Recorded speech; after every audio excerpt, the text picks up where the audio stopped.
Our family does not live up in the digital cloud. Our family does not send status updates. Our family does not care what you are wearing. We only care that you are clothed. Our family does not care where or what you eat. We only care that you are fed. Our family knows the truth. And the truth is that you are all special. You are all engaging. That you are all fantastic and capable and wonderful. Something is coming. You can feel it, can't you? The world is reaching its tipping point. We are hooked. And we are blind to our obsessions, and our obsession is consumption, relentless consumption. You see, we need to have the next best phone, and then to go with that phone, we need a new watch, or we need the best glasses, and then we need a new bag to put all of our stuff in. And then, of course, we need streaming music. And we need streaming TV and streaming movies and streaming news and then streaming opinion and streaming truth and streaming lies and lies and lies screaming in our heads. And we consume without purpose. And we consume without reason. And we consume without regard for one another. We consume all. And that is our sin. Greed. And we drift down the corridors of consumerism, and we've got our phones and our pads pressed up against our faces, not stopping, never taking notice to the pain and the suffering of those around us. Because we need to race to upload photos of our pets, or our meals, or our bodies. Look at me. See what I have done? See what I am in this moment? I'm special. I'm smart. I'm funny. I'm pretty. That is the travesty, because we are all special. We are all smart. But yet we seem to need the desperate approval of some digital friends that we hardly even know, when your family and your loved ones are right here, sitting beside you. And all you have to do is believe it. But you see, we live in a world without confidence. All of us desperately searching for some approval from a like button. And why? Where is our confidence? Where is our faith? I have confidence. I have faith. Let me be the well that you drink from to fill yourself up. I am your father, and you are my children. And together we will march to Eden's gate. Something is coming. You can feel it, can't you? Every time that we look at a headline, it's all confusion and distrust, fear, anger. You can feel that we are creeping towards the edge. Oh, yeah. And there will be a reckoning. And that is why we started this project. We know what happens next. They come for us. They try to take from us. They try to take our guns. They try to take our freedom. They try to take our faith. Because that is what they do. They smash our world into a million little pieces, and they tell us to pick them all up and rebuild. And they do it again. And again, and again, and again, and again, but not this time. Not here. We will not let their greed. We will not let their immorality. We will not let their depravity hurt us. No more suffering.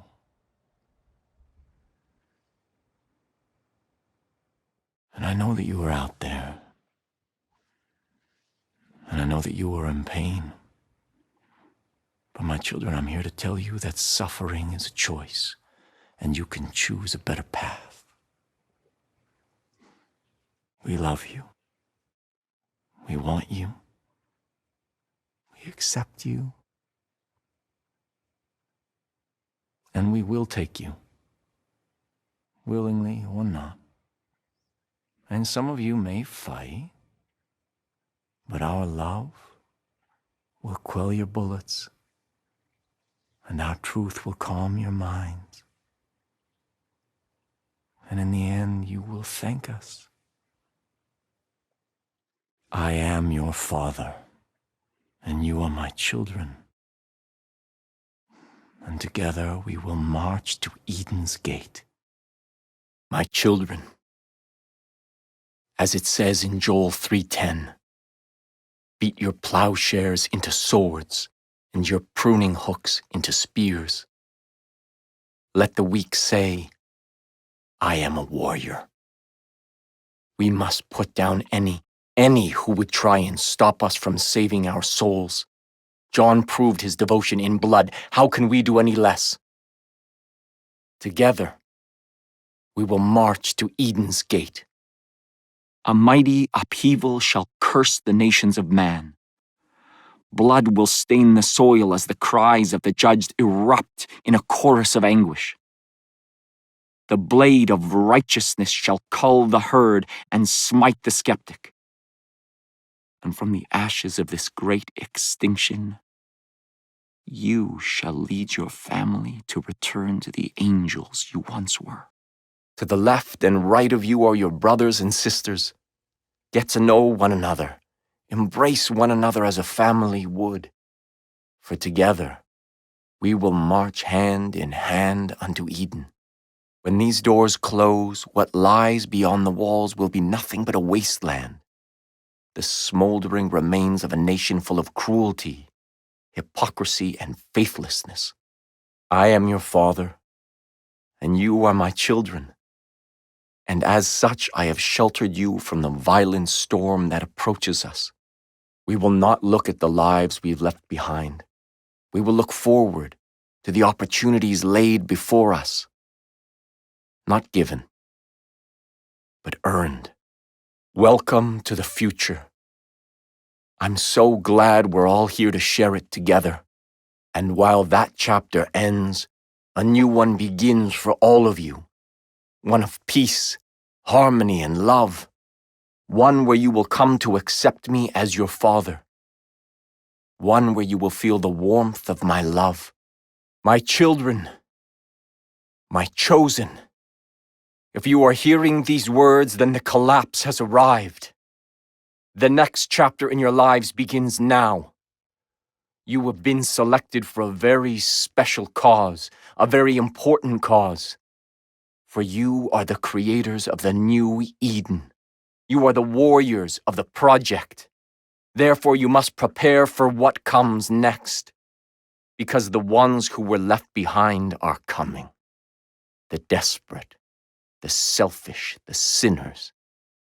They will all want what is ours, and they will try to take it from us. Remember, our people and our resources are precious. You must defend the seeds of humanity with your life. The gates of Eden must stay sealed. My children, the enemy will be strong, but we will be stronger. Do you remember the way it used to be in the garden? Of course not. We only have the fantasies from someone else's books. I don't want fantasy. I want to live in the garden. That's what we're going to do. Long ago, before the ideas of war and hatred consumed us, we were given a wondrous gift. The gift of life. We lived our days and nights in the warmth of community. We required no protection, for there was no threat. We knew nothing of death, for there was only life. Our world was a beautiful garden. We lived as angels in perfect harmony. All was provided for us, but a few among us were not satisfied. Despite all we had been given, despite all we enjoyed, those few among us wanted more. They did not share, they coveted. They rejected our garden and perverted our gifts. Generosity was replaced with acquisition. Fellowship replaced with self. Give replaced with take. And we replaced with them. Greed spread like a plague, infecting the world with envy and discontent.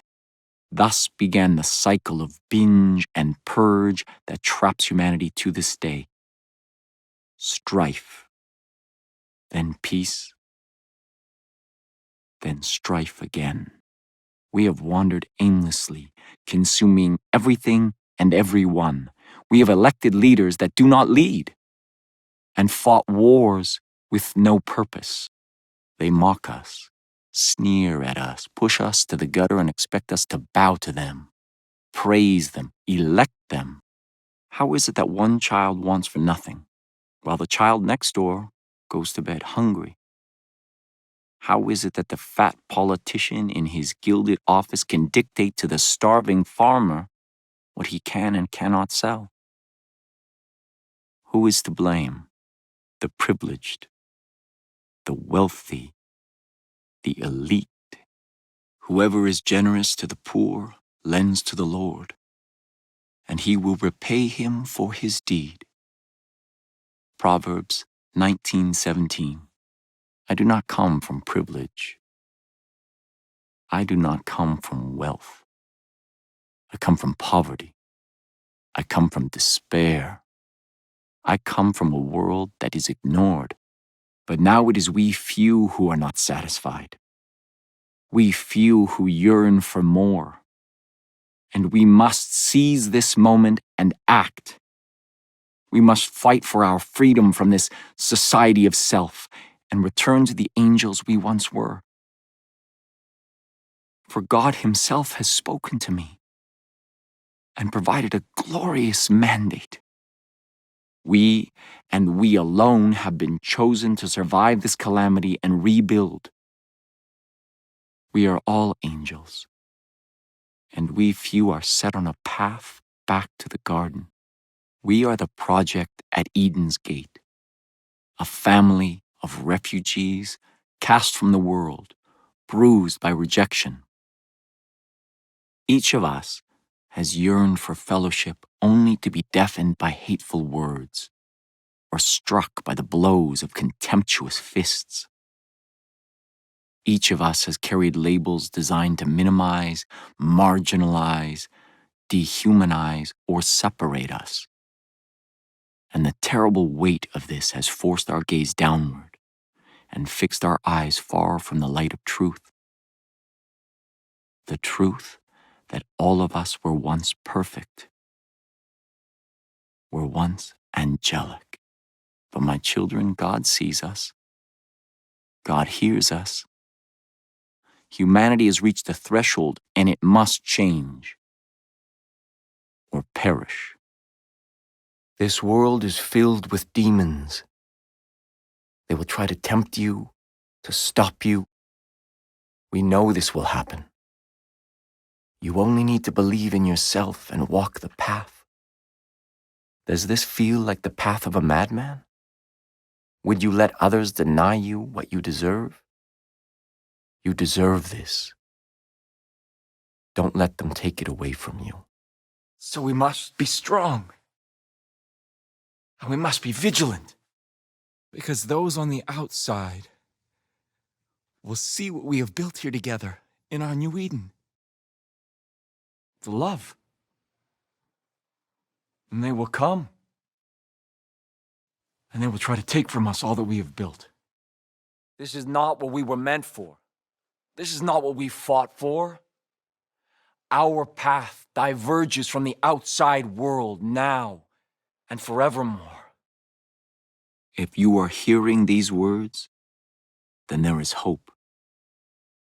Hope is the rock on which we build our future. Know that you are not alone. Know that you are loved. We are a family. I am your father.